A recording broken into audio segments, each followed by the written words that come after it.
First, you retired as active CEO of Team17 a year ago, more or less. Yes. Yes. How does it feel now that you had time to stop? I think I'm figuring out that there's a world outside of video games for the first time. I think that's important for me. And it's given me time to really look at the industry in a different way. I have more time to look at things that most people who are running at 24 hours a day don't have a time, but truthfully, I'm having the best time ever traveling with my son and spending time with him. How do you feel when you look back at your 30 long years of a career in this industry? Exhausted. No, I think, look, 30 years is such a long time. You could ask me about 5 years and that would be huge. I think 30 years, privileged, fortunate, worked with some of the most amazing games developers around the world, worked on some of the most incredible franchises. But the experience I've learned, I'm a person that needs to learn every single day. It doesn't matter what it is, you know. I'll read a book about something I don't know anything about just so I can learn something. The amount that I learnt in the games industry, and I think the important thing coming from a lot of people in the room, you know my Team17 journey, a lot of people don't know how I got into the games industry. You know, getting into the games industry was really hard, you know, and at that time, it wasn't even really an industry. And I had to I started right at the bottom in games retail. And I still say to people today, probably one of the most useful experiences of my career was spending 2 years in games retail and really understanding at a very young age. You know, it's great to make games for ourselves that we love, that we're passionate about, and we understand that. But actually, you know, if you can do that, but also create a game for the consumers that is commercially successful, that allows you to build a sustainable business, a lot of that knowledge started, well, it certainly really started for me from my retail experience and seeing consumer behavior at a very, very young age and the importance of what consumers were looking for. You pointed at an interesting fact. Every time I interview people who have been in the industry for 10, 20, 30 years, they are, I mean, for young people now, there's a path to get into games. Yeah. We were talking about that backstage. Even for me, much more for you, there wasn't a path in games. You sort of fell into games at some point. So you had to create your own paths. Yeah, there was no paths, right? There were no university courses. There was, you know, if you knew somebody who was a games creator or somebody, if you were lucky to live in a town or a city where there was a game developer, maybe that you could apply, you know, to go and work there. But no, absolutely, there were no path. Most people, you know, I guess the most similar way that you can look at it, for a lot of people, we took the path of games retail to start that journey. A lot of people take a path of games QA in a similar way to do it. But yeah, and truthfully, the industry wasn't that big. And rules weren't written. I found that, thinking about that, I found it very interesting in the sense that right now, you can sort of know the standards, how much a publisher is going to ask you, how much does a game cost, how much. Back then, you were figuring it out and winging it. I mean, look, honestly, if I say to people, you know, we're talking about the 8-bit era, yeah, right? And this is scary.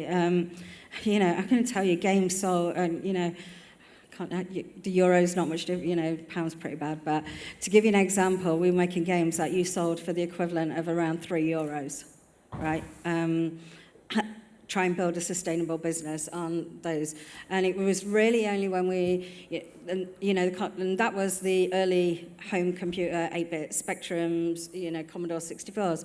It's really when we started to move towards 16-bit where you started to see proper price management, you know. And most of the big games, you know, there were arcade licenses that were on 8-bit and 16-bit, you know, until it started to come through. But yeah, I mean, the scary fact is, the reality is games haven't really increased that much in price from retail since the 16-bit era and the console era.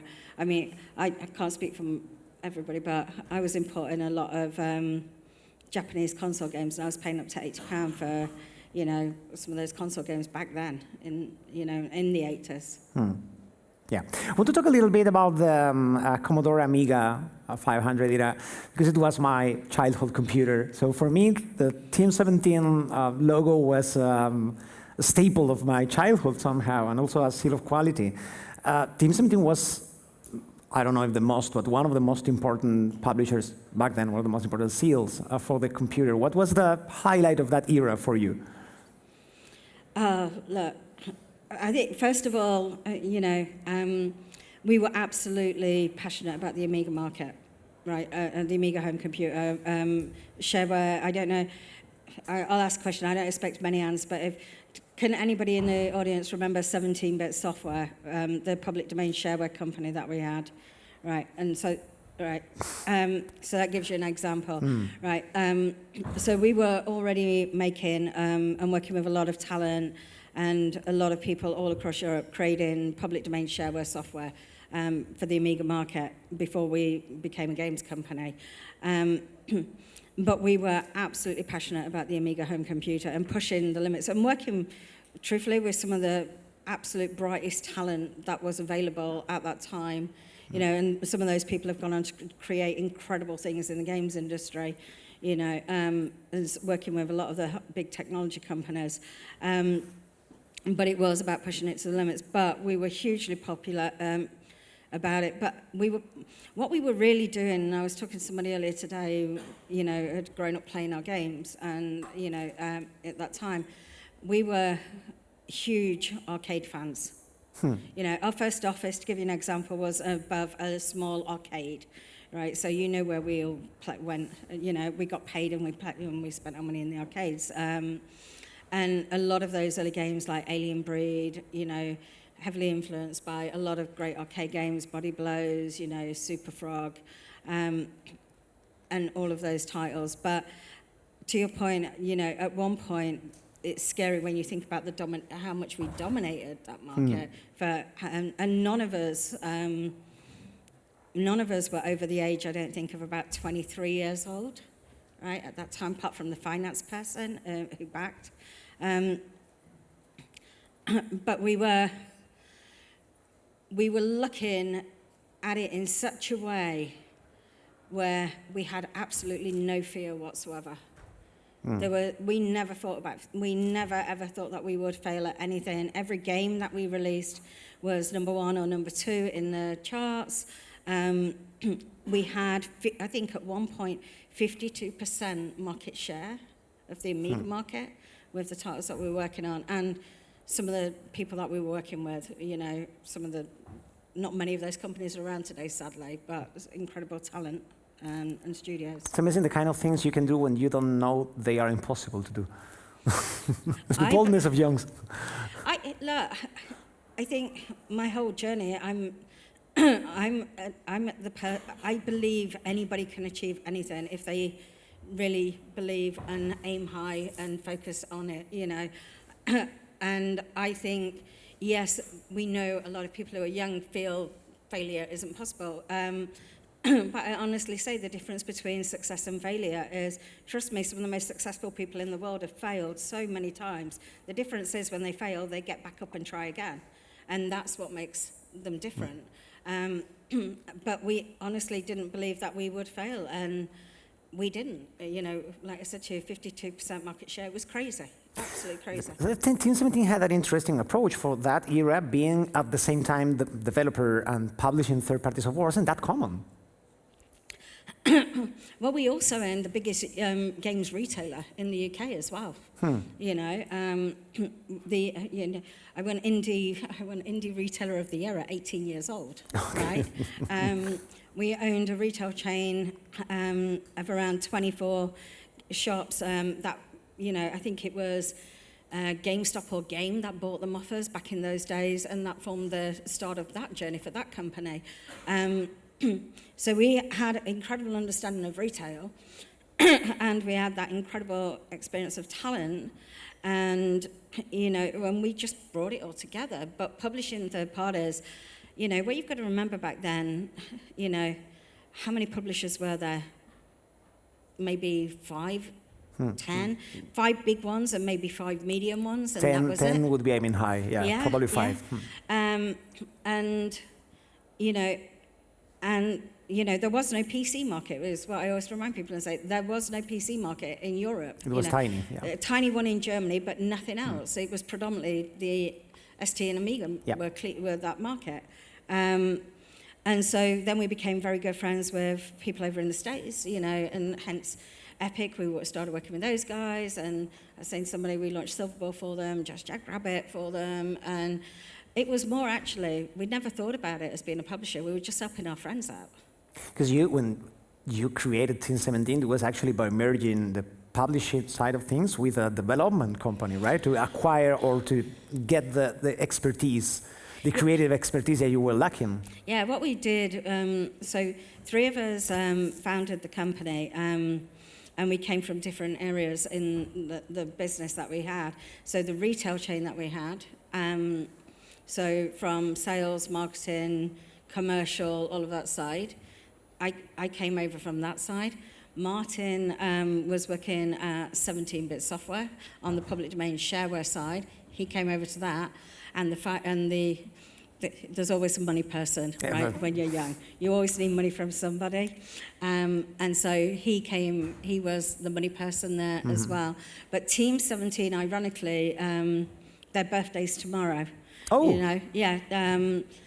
and that wasn't planned, but it's a beautiful coincidence. December. So Team17 was formed December 7th, 1990, right? And they launched their first game, I think, March 7th, 1991, right?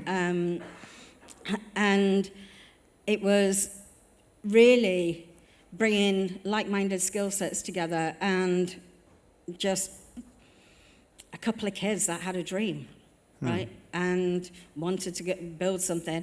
But we also, like I said, we owned the biggest retail chain at that time. So back then, we lived in a physical world, obviously. So we kind of had our own equivalent of an app store before app stores became a thing, because we had our own retail outlets to sell the games that we were making through. And we could give primary positions. And so it gave us a much bigger head start than anybody else. But the success that they had was just crazy. Nobody expected that success. Yeah, we were talking about an era when you dominated the market, and you were a 20-something-year-old woman in a world of men, even more than now, and it's still very much a men industry. Was it difficult? Did it bring special challenges, or it wasn't that hostile as it might seem? Trying to be diplomatic. You don't have to. No one's listening. Yeah, of course not. It was, I mean, I don't want to talk about current problems, because honestly, a lot of what people experience, people aren't going to do those kind of things ever in front of me, because I'm going to raise my hand. Yeah. And people, so a lot what happens I never know about or see or, witness that stuff until somebody comes and tells you. Back then, the only women in video games were the telesales in the distribution companies and wholesalers, and a few in sales and marketing departments. There were none in development. There was just none. I never met I think it took about 4 or 5 years before I met another female in that area. And it was really tough, but I had good people around me, and I may be biased to development, but development people are some of the nicest people on the planet, and they protected me really well. And I was incredible, we talk about 20, 21, I was in the industry younger than that, right?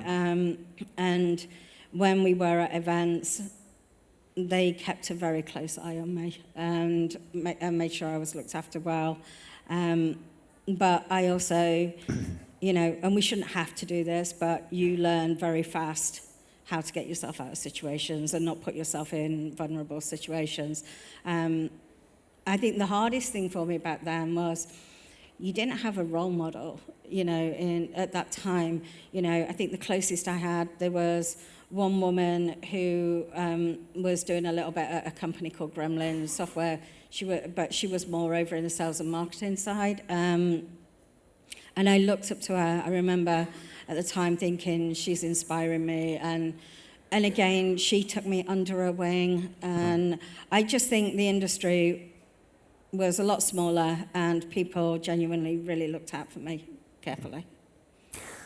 There's lots of things to improve and work to be done in that direction, but do you think things are getting better?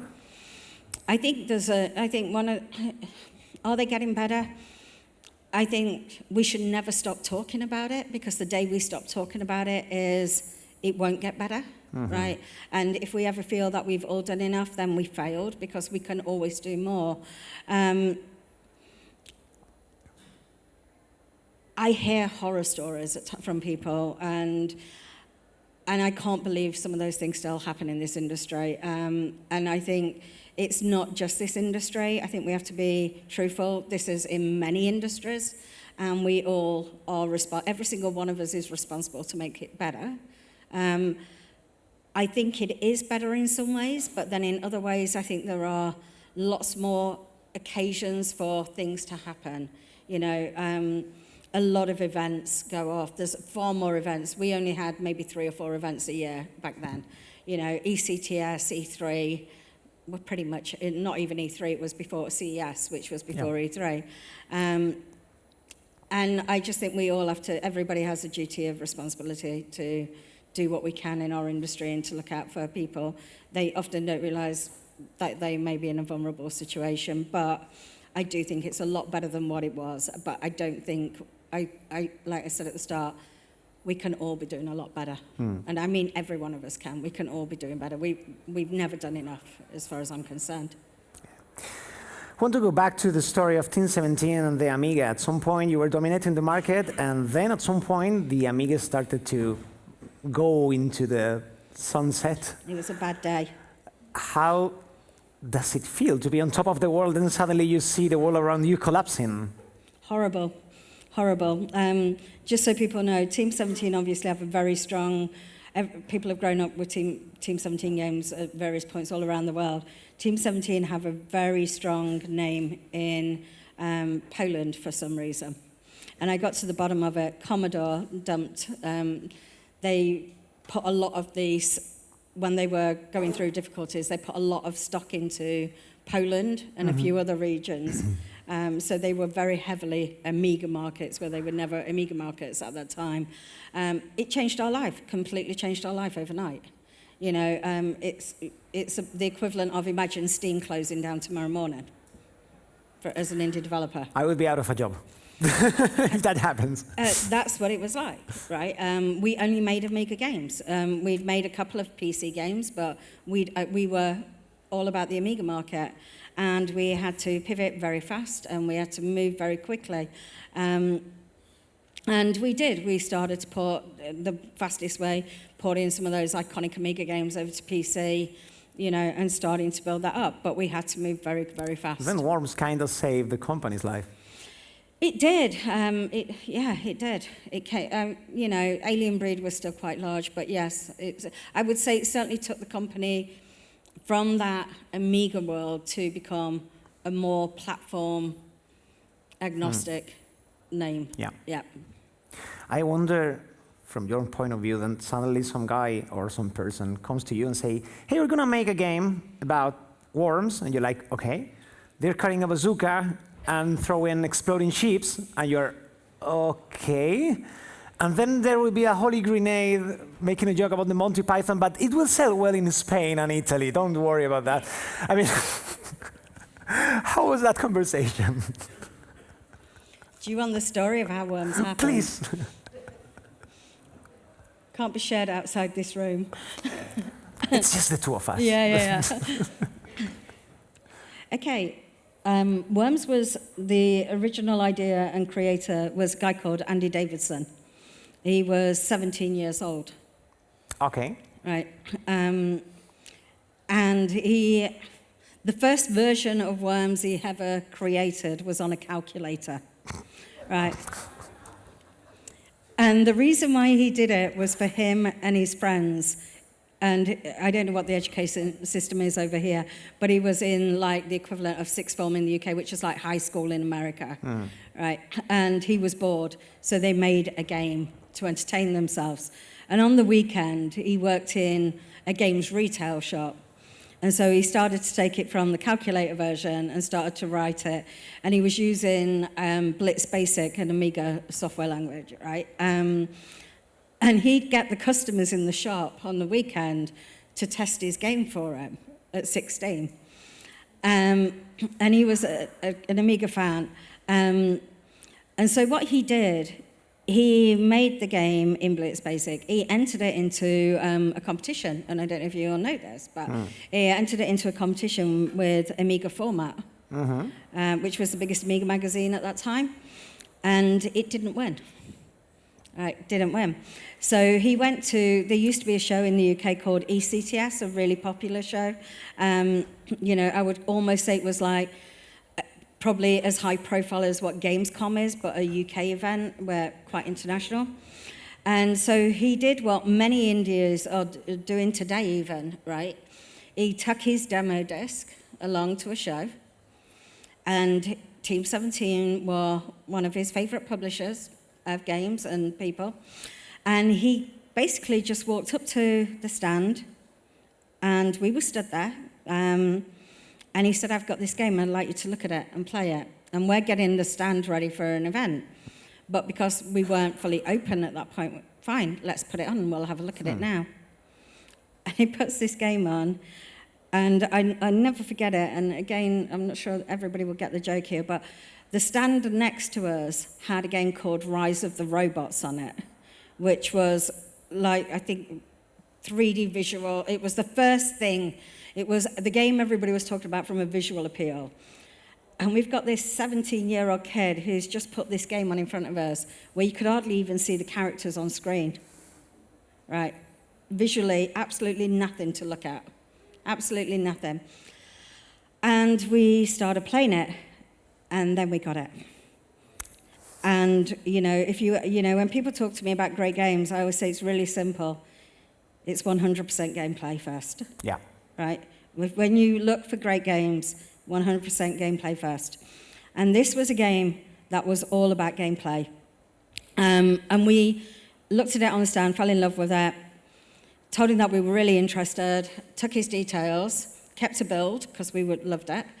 And as you do, as typical young 20-year-old developers, that night we went to the pub. And we decided that we wanted to play Worms while we were drinking some beer. And we were playing the game, and we were all obsessed with it. It was fantastic. And Martin lost his contact details.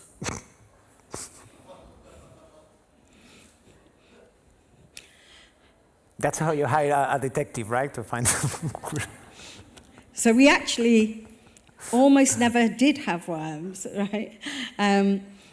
Lost the contact details. And for people who know the Amiga market, most people will know, and again, there wasn't a lot of love lost between Team17 and Amiga Power back in those days. Amiga Power was also owned by the parent company that owned Amiga Format.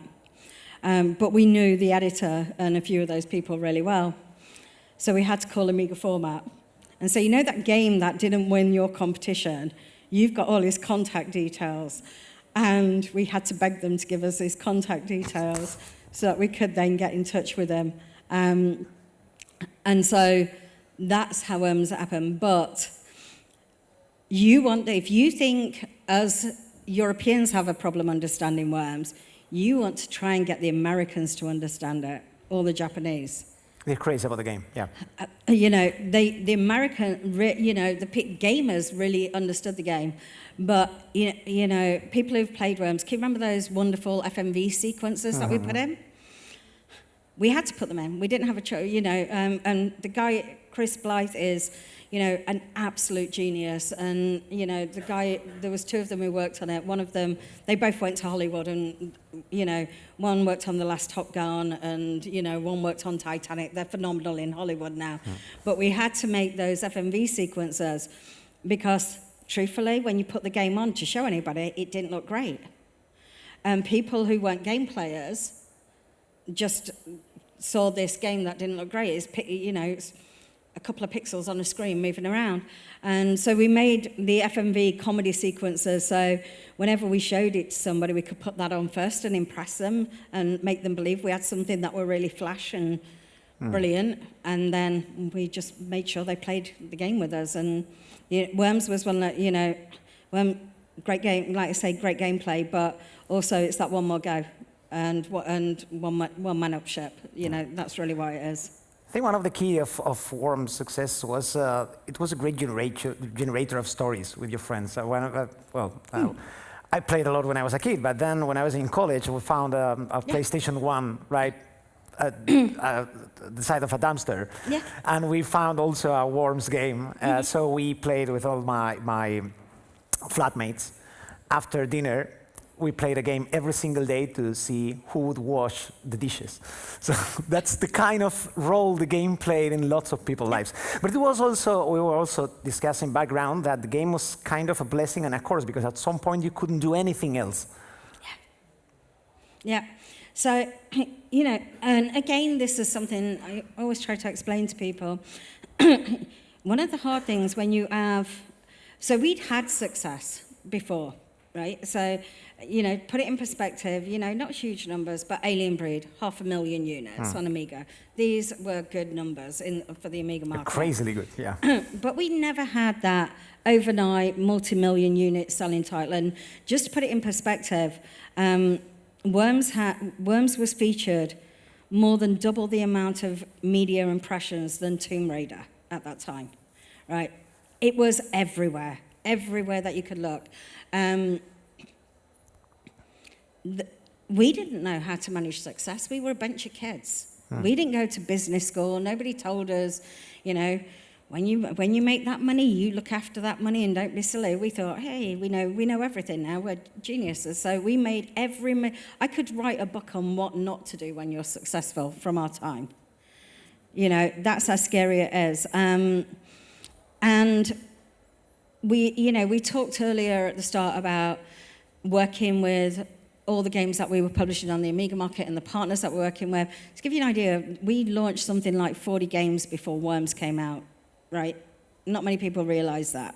From many different genres, many different people. That overnight success, first of all, it went to a lot of people's heads. We were making more money than what we knew what to do with it. The money was being spent on things that would never have happened before that success happened. And bad decisions were being made. And, we went from being this super cool, great people to all of a sudden, you're the guys who made Worms, you're being offered massive money to make the sequel. From platform, you've got to remember at that time, PlayStation 1, Worms was one of the very few first titles to go out with PlayStation 1, right? You didn't have Xbox, so real money was being thrown because these guys were trying to get into the gaming industry. And we were like, no, go away. We weren't interested. So we made a lot of bad decisions.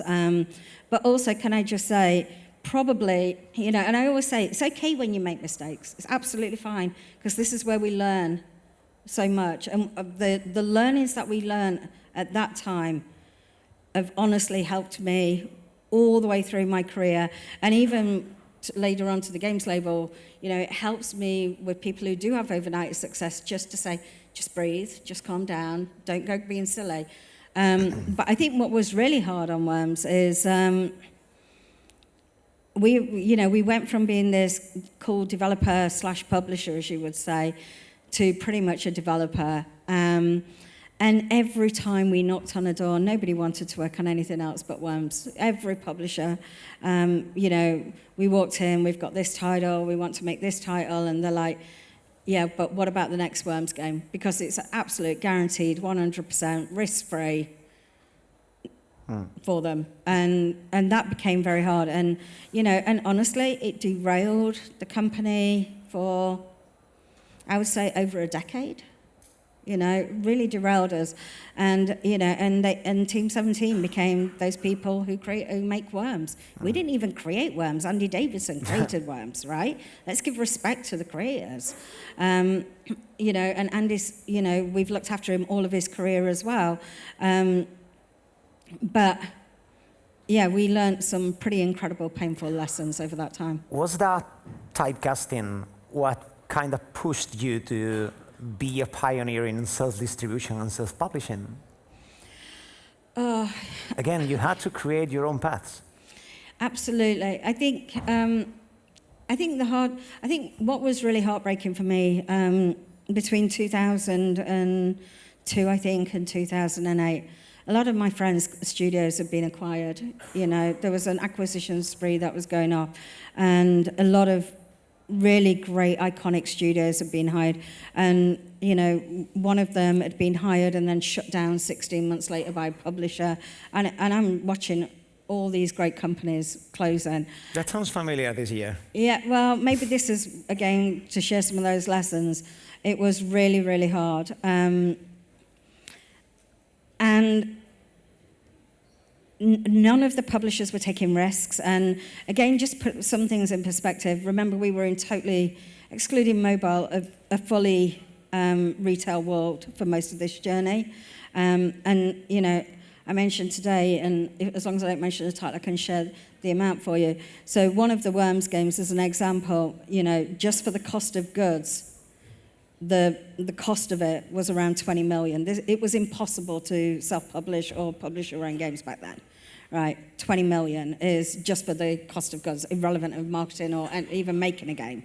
And so it was very much the closed, you know, there's a reason why they used to call it open platform, and I don't know how many people know open platforms and closed platforms.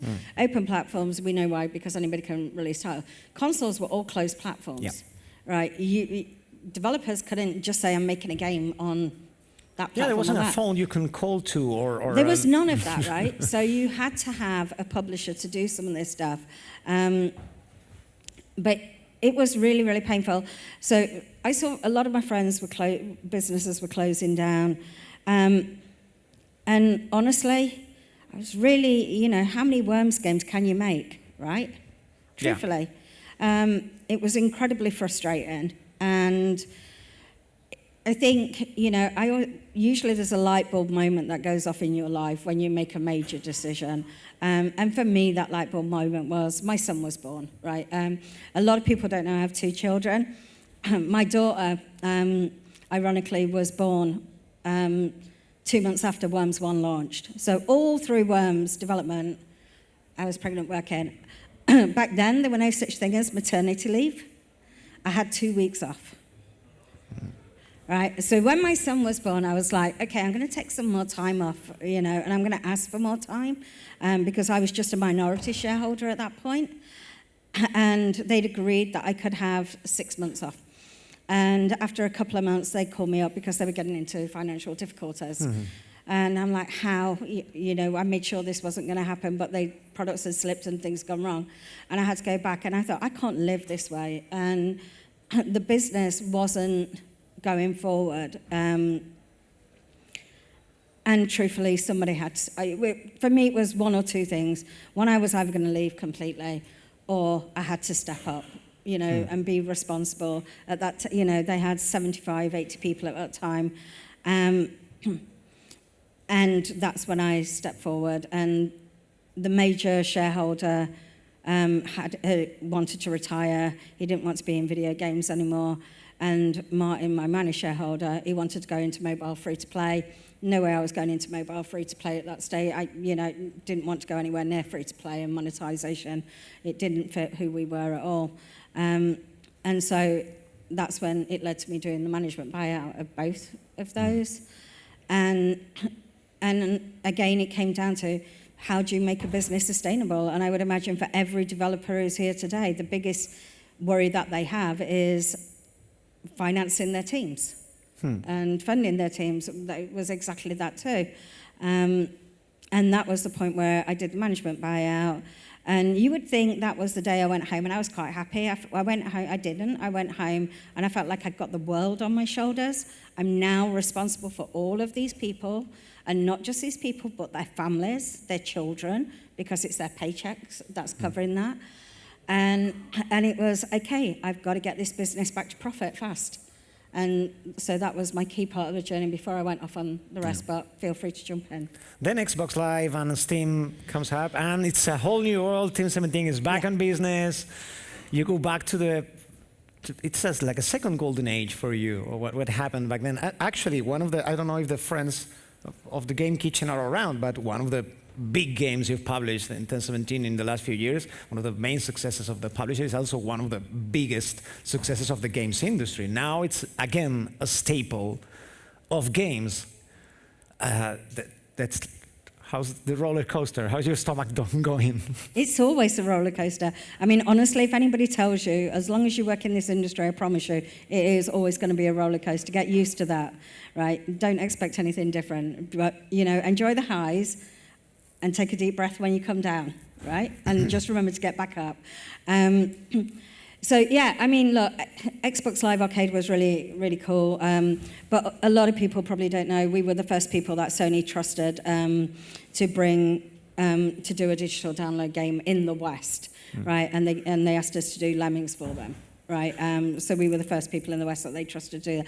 And I think that was the first ever downloaded game on their platform for Sony. So, but Xbox, Worms 1, which we did on XBLA, was what I would call the first proper video game that had a name to ever go on XBLA. And look, we smashed it. And Worms 2, Armageddon, again, we smashed it. And not just there, a lot of people don't realize, you know, even on mobile, prior to free-to-play, you know, in the premium space, Worms, you know, even today, I think Worms is something like 30 million units on mobile. That's crazy. Which people don't realize. And yes, of course, but then that leads straight into, you know, the, you know, digital transformation, you know, the transformation in the industry with digital and with game engines, which has completely changed the landscape over the last 15 years. We're running out of time, but I have two short questions to wrap this up for you. One is, do you still play games? Yes, too much. Which ones? What are you playing now? I'm playing, right, so I've been playing a lot of, right, I play with my son, right, because I hate to admit this, I'm using my son as market research because I really want to understand Gen Z and Gen Alpha in terms of, because there is a whole, for game designers, there is a whole challenge that's coming up ahead in terms of how you deal with the way those people change games and their attention spans and everything. So I think, to give you an idea, I think I'm about 1,000 hours in on Terraria, right? Hate confessing money. I'm about £3,000 in on Fortnite. Okay. COVID really did not help me when you've got a child. So Fortnite helped me out with homeschooling, right, with my son. We play Subnautica, you know, one of the, you know, and I know the guys really well. Games like Dredge, we completed jointly within 2 days, even though it's single player we play. We'll have a games room set up at home with 2 TVs either side. We have Xbox and PlayStation and Switch beneath, and we've got a big couch and we can sit side by side. And we try and play anywhere from 5 to 10 games a week. What I'm really determined to, apart from what I can't stop my son doing, I don't really want him getting attached to any one game. For me, it's about learning the art of games. You know, to help people if you've got young children, the first, my children, I always start with my son off on a GameCube, right? Because Nintendo makes some of the most fantastic games in the world. Yes, they do. Characters, game design, everything. But I really wanted to teach my child the right way of games, and so we play thousands of games. How old is he now? He's 16 next year. 16. And he loves, as far as he's concerned, he's going to school until somebody lets him out so he can go into video games. All right? That's his life. He's going to carry the torch for you. Maybe. Won't make it that easy, trust me. Maybe in 10 years I'll be interviewing him here. Maybe. So my final question, you have retired as CEO, but that doesn't mean that you are necessarily retiring from your entire professional life. What's in the future for you? Yeah, so, I mean, look, I stepped back from the group CEO and CEO role. Everybody knows I'm still their big shareholder. I'm still on their board. I did a consultancy to help them throughout this year to onboard the new CEO and try and help as much as I could there. What I've also really been doing a lot of is mentorship. It's really important that we help bring through people in the right way. So I mentor every single year, anywhere from 10 to 15 people every month, right? And it's not just people. I mentor even competitors, right, who are new and coming into the indie markets. I've been helping a few game development studios, but also people climbing that ladder within platform holders, within publishers, and within developers. That's really key for me. I will never be able to walk away from video games, right? I mean, it started at 7 years old. It's not going to stop till I'm no longer breathing. I'll be an investor. I'll invest in various things that really catch my eye. I'll continue doing the analysis that I do on the indie sector to help guide the industry and certainly help the platform holders understand the indie market a lot better than what they do. You know, like we talked about, you know, it only seems like yesterday when indies were not allowed to publish their games on console, right? I know Steam as well, but honestly, even established, to put it in perspective, Worms 1 and Worms 2 Armageddon on XBLA sold somewhere around 5 million units, but we weren't allowed to publish our own games in a digital world and that world. So I'm going to continue to do what makes me happy, right? And do a lot of cool things. But I've promised myself, you know, don't take on too much. Remember why you did this. Yeah. It is to go and spend time with my children. It is to travel the world and just enjoy life a little bit. Which is not a small thing to do. No. Well, thank you very much, Debbie. It's been an honor and a pleasure to be here with you today and chat about your story in games and your views on this beautiful industry. After this talk, we're going to have the Titanium Awards ceremony awards, so please stay with us for a little more so we can give you the actual trophy and pay you the homage you deserve. Please put your hand together for Debbie Bestwick. Thank you very much.